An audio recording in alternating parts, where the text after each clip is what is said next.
اب دیکھیں جی اس میں ہماری سمجھنے کی کیا کیا چیزیں ہیں۔ پہلی آیت میں اللہ رب العالمین نے فرمایا ام حسب الذین فی قلوبہم مرض، کیا گمان کر لیا ان لوگوں نے جن کے دلوں میں بیماری ہے، ان یخرج اللہ اضغانہم، کہ اللہ ہرگز ان کے دلوں کے بغض اور کینے کو نہیں نکالے گا یا واضح نہیں کر سکتا۔ تو اللہ رب العالمین اس میں بتانا چاہ رہے ہیں کہ اللہ کے لیے کوئی مشکل نہیں ہے، چاہے کوئی منافق کتنی ہی چیزیں اپنے اندر چھپا لے، اللہ 1 منٹ میں چاہے تو بالکل واضح کر کے رکھ دے۔ تو یہ منافقین کا یہاں تذکرہ ہو رہا ہے جو محمد الرسول اللہ صلی اللہ علیہ وسلم کے ساتھ منافقت کیا کرتے تھے۔ اچھا، یہاں سے ہمیں یہ پتہ چلتا ہے کہ یہ منافقین رسول اللہ صلی اللہ علیہ وسلم کے کتنے زیادہ قریب تھے، کہ اللہ کہہ رہا ہے وَلَوْ نَشَاءُ، اور اگر ہم چاہتے لَأَرَيْنَاكَهُمْ، اے نبی علیہ السلام آپ انہیں دیکھ لیں، فَلَا عَرَفْتَهُمْ بِسِيمَاهُمْ، اور آپ انہیں ان کے چہروں سے پہچان لیں۔ یعنی یہ اتنے کلوز، اتنے قریب، یہ ایک طرف صحابہ کرام ہے تو ساتھ ہی یہ منافقین بھی وہیں گھوم رہے ہیں۔ لیکن اللہ رب العالمین کیوں نہیں ان کو واضح کر رہا؟ یعنی کہ جو منافقین ہیں، اگر اللہ کہہ رہا ہے اگر ہم چاہتے تو آپ ان کو چہروں سے پہچان لیتے، تو اللہ ان کو کیوں نہیں واضح کر رہا کہ سامنے منافقین ہیں پھر بھی نہیں پتہ کسی کو کہ کون منافق ہے کون نہیں ہے؟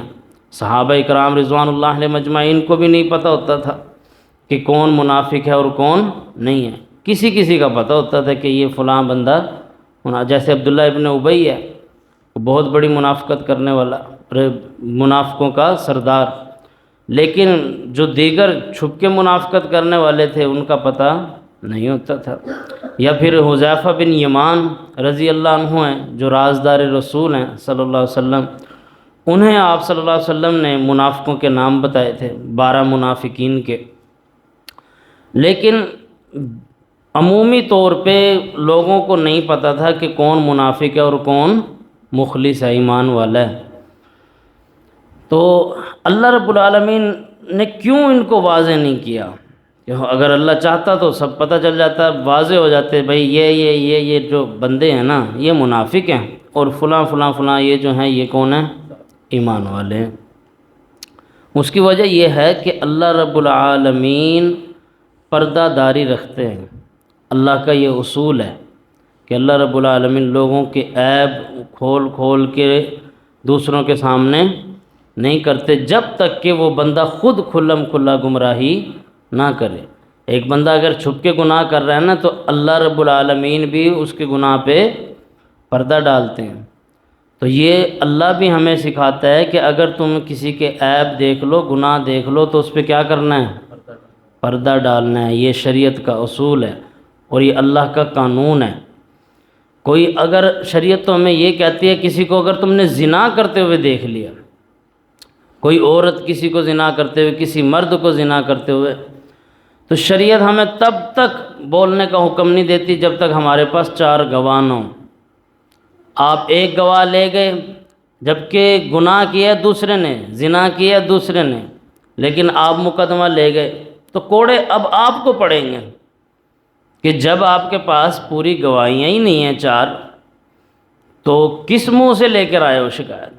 کہ یہ اب آپ نے شکایت تو کر دی، چلو آپ 2 گواہ لے گئے، اب ان 2 کو کوڑے پڑیں گے کہ بھائی جب 4 گواہ پورے نہیں ہیں تو مقدمہ کیوں لے کر آئے ہو؟ اب جنہوں نے زنا کیا ہے اور ان 2 بندوں نے گواہی دی ہے، ان 2 بندوں کی گواہی دینے کی وجہ سے سزا تو انہیں نہیں ملے گی کیونکہ 2 بندے کافی نہیں ہیں، 4 گواہ ہونا لازمی ہے۔ لیکن ان کے اس عمل کی وجہ سے، شکایت کرنے کی وجہ سے سارے لوگوں میں اس کی بدنامی ہو گئی۔ اس لیے شریعت کہتی ہے اگر تمہارے پاس 4 گواہ پورے نہیں اور تم آ گئے کوئی زنا کا مقدمہ لے کر صرف 2 گواہوں کے ساتھ، 3 گواہوں کے ساتھ بھی، تو تمہیں کوڑے پڑیں گے کہ تم نے الزام کیوں لگایا۔ اور عبداللہ ابن عباس رضی اللہ عنہ کے پاس پورے 4 گواہ آئے، 4 لوگوں نے کہا کہ ہم نے فلاں بندے کو زنا کرتے دیکھا ہے۔ اب شریعت پابند ہے، اب ہم شریعت کے پابند ہیں کہ اسے سزا ملے گی، اسے رجم کیا جائے گا جس نے زنا کیا۔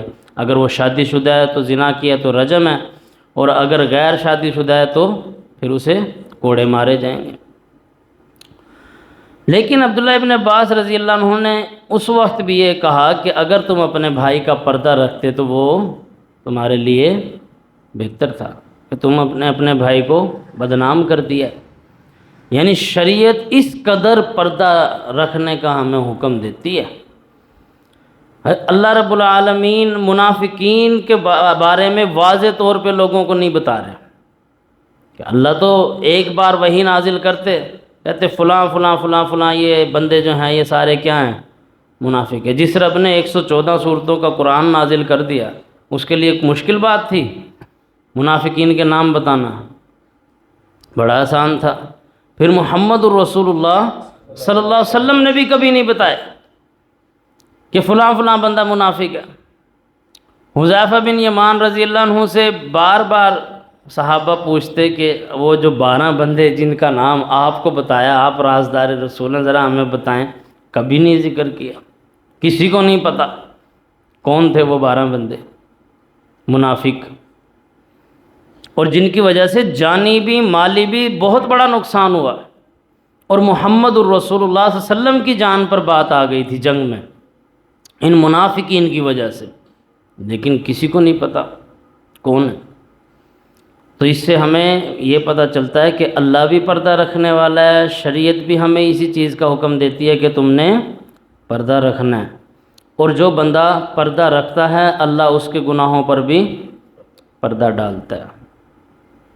اور آج لوگ کیا کرتے ہیں، ذرا سی کسی کی کوئی غلطی پتہ چلنے کی دیر ہے، کہتے ہیں ابھی ویڈیو بناؤ اس کے خلاف، ابھی چڑھا دو، ابھی یہ کر دو، فوراً مسلمان بھائی کی بدنامی۔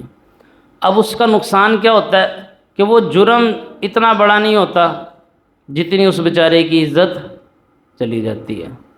یعنی غلطی اس کی زندگی 60 سال کی، اس 60 سال کی زندگی میں 5 سیکنڈ کی 10 سیکنڈ کی غلطی، اور اس کو سزا مل رہی ہے پوری زندگی کے لیے۔ تو اس لیے شریعت اس چیز میں بڑی سختی کرتی ہے کہ تم نے کسی کی عیب کسی کے سامنے نہیں کھولنا۔ تو اللہ فرما رہا ہے وَلَوْ نَشَاءُ، اور اگر ہم چاہتے لَأَرَيْنَاكَهُمْ، آپ دیکھ لیتے، فَلَا عَرَفْتَهُمْ، اور آپ انہیں پہچان لیتے، بِسِيمَاهُمْ، ان کے چہروں سے۔ اس کا مطلب یہ ہے کہ آپ صلی اللہ علیہ وسلم ان کے چہروں سے بھی انہیں نہیں پہچانتے تھے۔ محمد الرسول اللہ ہیں وہ صلی اللہ علیہ وسلم، جن پہ اللہ کی ڈائریکٹ وحی نازل ہو رہی ہے، جنہوں نے پوری خلافت قائم کرنی ہے، پورا نظام چلانا ہے، اس کے باوجود اللہ انہیں نہیں بتا رہا۔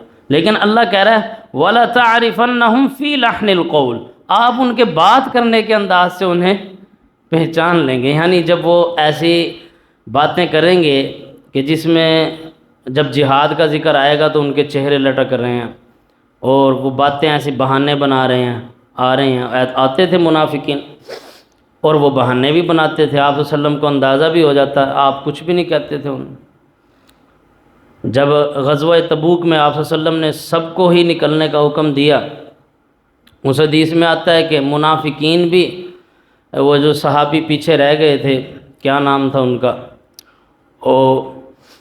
تو وہ صحابی کہتے ہیں کہ منافقین آتے رہے، اپنا عذر پیش کرتے رہے، آپ صلی اللہ علیہ وسلم نے کہا کہ ٹھیک ہے، ایک آ رہا ہے، دوسرا آ رہا ہے، میرا جی بچوں کا مسئلہ تھا، میری جی روزی کا مسئلہ تھا، میرا یہ مسئلہ تھا، میں اس لیے نہیں گیا۔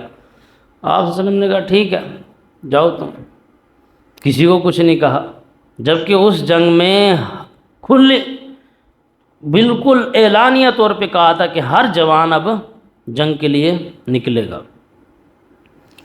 تو اللہ رب العالمین فرما رہے ہیں وَلَا تَعْرِفَنَّهُمْ فِي لَحْنِ الْقَوْلِ، آپ ان کے بات کرنے کے انداز سے انہیں پہچان لیں گے۔ وَاللَّهُ يَعْلَمُ أَعْمَالَكُمْ، اور اللہ جانتا ہے ان کے اعمال بھی۔ تو اس آیت سے ہمیں یہ پتہ چلتا ہے بھائی کہ منافقت کا فتویٰ تو ہم کسی پہ لگا ہی نہیں سکتے، اور اکثر آپ نے ان میں دیکھا ہوگا کئی لوگ، یہ بڑا کچھ جگہوں پہ بڑا ٹرینڈ چلتا ہے، وہ موٹر سائیکل کے پیچھے لکھا ہوا ہے، ٹرک کے پیچھے سڑ منافق، جا منافق، آ منافق، کر منافق، ہر چیز میں منافق منافق منافق کے رٹے لگا۔ کسی کا کوئی ذرا سا کوئی بندہ عمل پسند نہیں آیا، پسند ہمیں نہیں آ رہا، شریعت کا ہمیں نہیں پتہ کہ پسند آ رہا ہے یا نہیں شریعت کو، اگر ہمیں پسند نہیں آ رہا تو پھر وہ بندہ کیا ہے؟ منافق۔ یوں سیکنڈوں میں فتوے لگ رہے ہیں منافقت کے، تو شریعت ہمیں اس چیز سے منع کرتی ہے، روکتی ہے۔ تو جب اللہ رب العالمین نے آپ صلی اللہ علیہ وسلم کے سامنے نہیں کیے سب کے سب منافق، تو ہم کیا منافقین ہی آئے تھے نا آپ صلی اللہ علیہ وسلم کے پاس، جب کہنے لگے کہ ہمیں ایسے آپ کے ساتھیوں کی ضرورت ہے جو قرآن جانتے ہو، عالم ہو۔ آپ صلی اللہ علیہ وسلم کو اگر پتہ ہوتا تو آپ صلی اللہ علیہ وسلم کبھی بھی اپنے 70 صحابہ جو علماء تھے، قرآن بھی جانتے تھے، پڑھانا بھی جانتے تھے، پڑھنا بھی جانتے تھے، وہ 70 صحابہ کو آپ صلی اللہ علیہ وسلم نے ان منافقوں کے ساتھ بھیج دیا، اور 70 کے 70 صحابہ کو شہید کر دیا گیا۔ یعنی اندازہ لگائیں ان کی وجہ سے نقصان بھی کتنا بڑا ہو رہا تھا، لیکن آپ صلی اللہ علیہ وسلم کو نہیں پتہ تھا یہ بندے منافق ہیں۔ اسی طرح آپ صلی اللہ علیہ وسلم نے فرمایا اگر کوئی بندہ چرخ زبان آئے میرے پاس اور اس دنیا کی زندگی میں وہ اپنی چرخ زبانی کی وجہ سے اپنے حق میں فیصلہ کروا جائے، یعنی اس کا حق بنتا نہیں تھا لیکن وہ آیا اور دوسرا بندہ تھا سادہ، اس کو اتنی چرخ زبانی نہیں آتی تھی، تو حق تو بنتا تھا اس سادے بندے کا، لیکن وہ دوسرا بندہ اپنی چرخ زبانی کی وجہ سے اگر اپنے حق میں کسی زمین کا کسی معاملے کا فیصلہ کروا گیا تو آپ نے فرمایا وہ خوش نہ ہو، اگر وہ دنیا میں فیصلہ کروا بھی گیا تو وہ مجھ سے آگ کے انگارے لے کے جا رہا ہے، جہنم کی آگ لے کے جا رہا ہے۔ یعنی آپ صلی اللہ علیہ وسلم کو نہیں پتہ ہوتا تھا کہ سامنے کون بندہ، ہاں اگر اللہ وحی کے ذریعے بتا دے تو وہ الگ بات ہے کہ اللہ وحی نازل کر کے کہہ دے کہ یہ جو بندہ بیٹھا ہے آپ کے سامنے یہ منافق ہے۔ تو پھر اللہ رب العالمین نے فرمایا وَلَنَبْلُوَنَّكُمْ، اور ہم ضرور تمہیں آزمائیں گے۔ اب اس آیت کی ہمیں سمجھ آئے گی کہ اللہ کیوں آزماتا ہے۔ وَلَنَبْلُوَنَّكُمْ، اللہ کہہ رہا ہے ہم ضرور تمہیں آزمائیں گے، حَتَّى نَعْلَمَ الْمُجَاہِدِينَ، یہاں تک کہ ہم جان لیں کہ تم میں جہاد کرنے والا کون ہے، منکم، تم میں سے۔ اب اللہ تو جانتا ہے کون جہاد کرنے والا ہے، یعنی اللہ لوگوں کے لیے واضح کرنا چاہ رہا ہے کہ لوگوں کو بھی پتہ چل جائے ان میں سے کون جان کی بازی لگانے والا ہے، اور صحابہ کو بھی پتہ چل جائے، ایمان والوں کو بھی، کہ کون ہے جو واقعی اپنی جان دینے کے لیے بھی تیار ہے۔ منافق تو کبھی اپنی جان نہیں دیتا ایمان کے لیے، اسلام کے لیے منافق تو نہیں دے گا، وہ تو بہانے بنا کے سائیڈ پہ ہو جائے گا، اسے جان ہی تو پیاری ہوتی ہے۔ تو اللہ لوگوں کے لیے بھی یہ واضح کرنا چاہتا ہے کہ لوگوں کو پتہ چل جائے کہ فلاں بندہ مومن ہے اور فلاں منافق ہے، ان کے اعمال سے، کہ آپ کو اگر پتہ چل بھی گیا کہ آپ تک وہ علم ہے، آپ اس بندے کو جا کے ضروری کہنا ہے کہ بھائی تو مجھے پتہ ہے تو منافق ہے۔ شریعت اس چیز سے منع کرتی ہے، شریعت یہ نہیں کہتی کہ منافق ہیں تو ٹھیک ہے وہ نقصان بھی پہنچا رہے ہیں، پہنچاتے رہے، نہیں، شریعت کہتی ہے کہ تم یہ ضرور جان لو ان کے بات کرنے کے انداز سے، ان کے اعمال سے، کہ کون ہے منافق، اور پھر اس سے بچو، اس کے اوپر فتوے لگانے کی ضرورت نہیں ہے، اس کے شر سے بچ کے چلتے چلے جاؤ۔ تو اللہ فرما رہا ہے ہم ضرور تمہیں آزمائیں گے یہاں تک کہ ہم جان لیں کہ تم میں سے جہاد کرنے والا کون ہے، والصابرین، اور صبر کرنے والا کون ہے، وَنَبْلُوَ أَخْبَارَكُمْ، اور ہم جان لیں تمہاری ساری خبروں کو، یعنی یہ بات واضح ہو جائے کہ کون کیا کر رہا ہے، سب کو پتہ چل جائے۔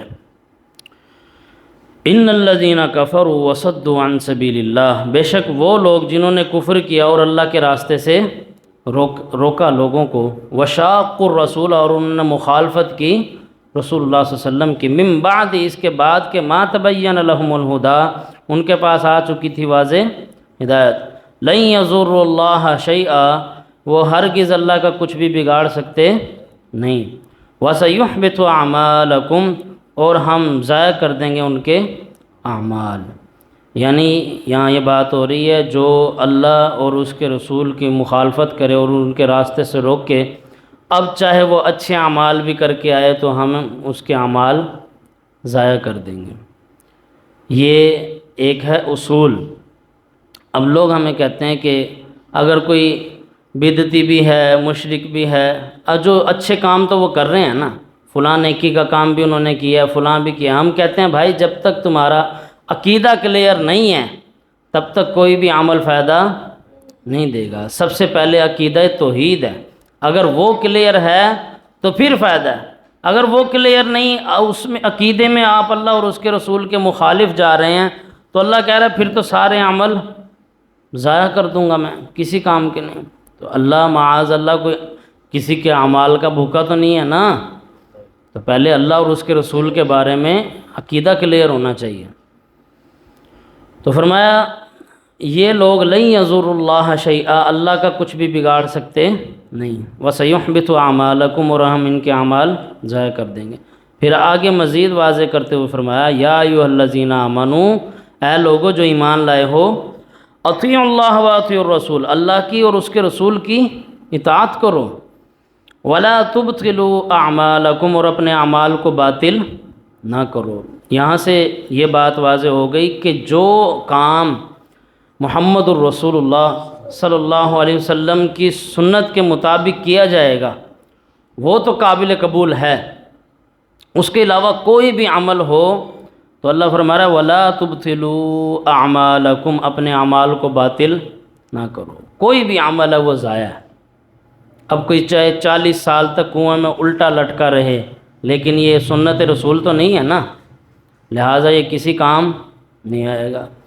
اب ظہر کی نماز میں 4 رکعتیں ہیں، کوئی کہے میں اکٹھی ہی 8 پڑھوں گا، 8 پڑھ کے ہی سلام پھیروں گا، تو محنت بھی ہے، عمل بھی ہے، ذکر بھی ہے، اذکار بھی ہیں، دعائیں بھی ہیں، سارا کچھ ہی کر رہا ہے نا وہ، لیکن سنت کے مطابق نہیں ہے تو وہ باطل ہے۔ پھر کوئی بندہ یوں ہو کر کے لگا رہے لیکن سنت یہ ہے نہیں، تو جتنے مرضی کوئی نیک اعمال کرے اگر وہ سنت کے مطابق نہیں ہے، یہ سنت کی جو چھلنی ہے اس میں سے ہو کے گزریں گے ساری زندگی کے اعمال۔ پھر جتنے سنت سے ہٹ کے ہیں چاہے وہ جتنے بھی اخلاص سے کیے ہوں، جتنا بھی انہیں نیکی سمجھ کے کیا ہو، غیر اللہ کی تم نے چاہے جتنی بھی دیگیں چڑھا دی، جب یہ ساری زندگی کے نیک اعمال سنت کی چھنی سے گزریں گے تو پیچھے صرف وہ عمل بچیں گے جو سنت کے مطابق تھے، باقی سب برباد ہیں۔ یہ ہے کہ وَلَا تُبْطِلُوا أَعْمَالَكُمْ، اپنے اعمال کو باطل نہ کرو۔